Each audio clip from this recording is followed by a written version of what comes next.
हाय दोस्तों, मेरे मित्रों, मेरे भाई बहनों, सबको मेरा प्रणाम, मेरा नमस्ते। आप सब लोग कैसे हो? आज मैं आपको एक अच्छा सा कहानी सुना रही हूँ। शायद आप सबको पसंद आए। जो 7 भाई और एक बहन की है। एक परिवार था जिसमें 7 भाई और एक बहन रहते थे। सातों भाई अपने बहनों से बहुत बहुत ज़्यादा प्यार करते थे।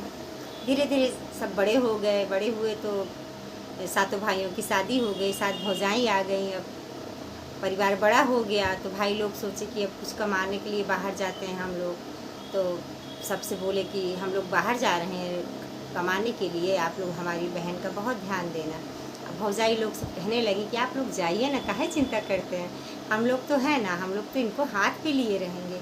अब सातों भाई निकल गए, परदेश चले गए कमाने के लिए।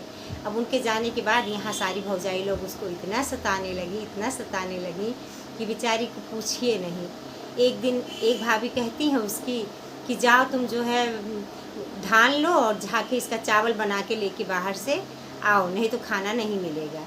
अब वो बेचारी एक बार उसमें लेके गई, बर्तन में टोकरी में लेके चावल गई बाहर और बैठ के जाके कहाँ जाए, जाते जाते एक जंगल में जाके बैठ गई और खूब रो रही है, मैं कैसे घर जाऊँ, मैं क्या करूँ, ये इसका मैं चावल कैसे बनाऊँ।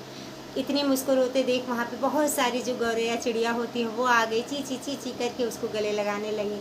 अब वो कहती है तुम लोग यहाँ क्यों आई हो मेरे पास, मुझे रोने दो, मुझे अपने हाल पर छोड़ दो। फिर गौरैया बोलती है नहीं, मुझे बताओ तुम क्यों रो रही हो। तो बोलती हम लोग हमारे जो हमारी है हाँ उसका तुम लोग कोई समाधान नहीं कर सकती हो। तो बोली नहीं, मुझे बताओ तो क्या है। तो बोलती है देखो ना, ये मेरा धान भाभी दी है, इसका चावल बनाना है, अब मैं इसका चावल कैसे बनाऊं, मुझे तो कुछ समझ में नहीं आ रहा है। बोली कि इसका क्या है, अभी देखो ना, तो 1 मिनट का हम लोगों का काम है, इसको तो अभी हम लोग 1 मिनट में सब कर देंगे। बहुत सारी गौरैया इकट्ठा हुई, अपने चोंच से धान अलग चावल अलग करके एकदम बढ़िया चावल बना दी। बोली लो इसको लेके तुम अब घर जाओ। फिर वो लेके घर चली गई तो उसकी भाभी देख के एकदम दंग रह गई, कहती अरे ये काम ये कैसे करके आ गई। बोली जैसे भी की भाभी पर करके लाई तो घर में आ गई। अब 2-3 दिन बीता, फिर एक दिन कहती हैं कि जाओ लकड़ी तोड़ के लेके आओ। बोली अरे भाभी एक डंडा दे दो, लकड़ी दे तोड़ने के लिए कुछ चाहिए हमको, लग्गी वग्गी। तो बोली कि ना ना, तुम ऐसे ही जाओ, बिना कुछ लिए जाओ और लकड़ी तोड़ के ले आओ, अगर नहीं तोड़ सकती हो तो घर वापस मत आना। अब वो बेचारी फिर गई जंगल में, जाके फिर रो रही है बैठ के। तो वहाँ से एक नाग देवता निकले बेचारे जंगल में से।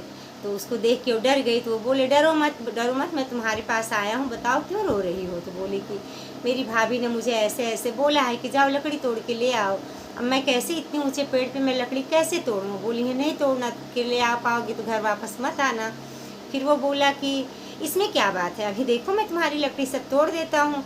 वो चढ़ गए पेड़ पे और सारी सूखी सूखी लकड़ियाँ तोड़ के गिरा दिए नीचे। अब वो सारी लकड़ियों को बीन के इकट्ठा बंडल बनाई और लेके अपने घर को चली गई। अब उसकी भाभी बोलती है इसको तो जो बोलो वही करके ये लौट के आ जाती है, अब इसको क्यों ना ऐसा काम बताया जाए जिससे ये घर वापस आए ही नहीं। भाई लोग आएंगे तो कह देंगे कुछ कहीं चली गई, पता नहीं कहाँ चली गई। अब उसको क्या बोलती हैं, लास्ट में कहती हैं एक चलनी देती हैं, कहती हैं जाओ इसमें पानी भर के ले आओ। वो बोलती है भाभी चलनी में पानी मैं कैसे लाऊंगी। बोली तुम जाओ जैसे भी लाओ मुझे नहीं पता, लेकिन अगर नहीं ला सकती हो तो घर वापस मत आना। अब वो चलनी में लेके गई बेचारी, चलनी लेके जंगल में गई, जाके एक तालाब था वहाँ पानी भर रही है, गिर जा रहा है, उसमें पत्ते बिछाई, बहुत तरीका की, पर कुछ से पानी नहीं रुक रहा है, गिर ही जा रहा है, गिर ही जा रहा है। बेचारी बहुत परेशान हुई और बहुत तेज तेज रोने लगी। दोपहर हुआ, दोपहर से शाम हो गया, शाम से रात होने को आई। अब इतना रो रही है, इतना रो रही है कि पूछिए मत। इतने में उसके सातों भाई का मन शहर में नहीं लगा, उनको लग गया कि हमारी बहन मुसीबत में है। वो लोग शहर से गांव आ रहे थे, उसी जंगल से होके उनके मतलब घर जाना था। अब भाई लोग जा रहे हैं तो एक भाई कह रहा है कि भाई लग रहा है हमारी सगुन बहन कहीं रो रही है। और सब भाई लोग कहते हैं अरे इतना टाइम सगुन यहाँ क्या करेगी जंगल में। तो फिर और दूसरा भाई थोड़ा दूर आगे चले तो जाते जाते फिर आवाज़ उनको सुनाई पड़ी। तो एक भाई कहता नहीं भाई, लगता है कि हमारी सगुन ही कहीं रो रही है, चलो देखे तो ये आवाज़ कहाँ से आ रही है। अब तीनों सातों भाई चल पड़े। जाते जाते देखते हैं, एक तालाब के किनारे जाते हैं, देखते हैं कि एक लड़की बैठी है, रो रही है। जब उसके पास जाते हैं, देखते हैं अरे ये तो हमारी सगुन बहन है। देखते ही उनको उसको गले से लगा लिया और बहुत रोए और पूछने लगे, बहन तुम इतना टाइम यहाँ क्या कर रही हो? तो बोली, भैया मैं आपको क्या बताऊँ, जब से आप लोग गए हो भाभी ऐसे ही एक एक काम कर देती हैं मुझे करने को, जो कि मैं नहीं कर सकती। अब बोली है चलनी से पानी लाओ, मैं कैसे लेके जाऊँ घर, इसीलिए मैं यहाँ बैठ के रो रही हूँ। तो उसका भाई बोला, कोई बात नहीं है बहन, इसीलिए हम लोग शहर में हम लोग का मन नहीं लगा और हम आ गए हैं, अब चिंता मत करो। और बहन को अपनी गोद में उठा के सब लोग गए और बोले कि उसको एक जगह बैठा दिए। बोले तुम यहीं बैठो सगुन, पहले मैं घर जाता हूँ। फिर घर गए दरवाज़ा खुलवा रहे हैं, कितना खुलवा रहे हैं, खोल ही नहीं रही हैं। बाहर से बोल रहे हैं कि सगुन बहनी खोलो केवाड़, तुर सातो भैया खड़े दुआर।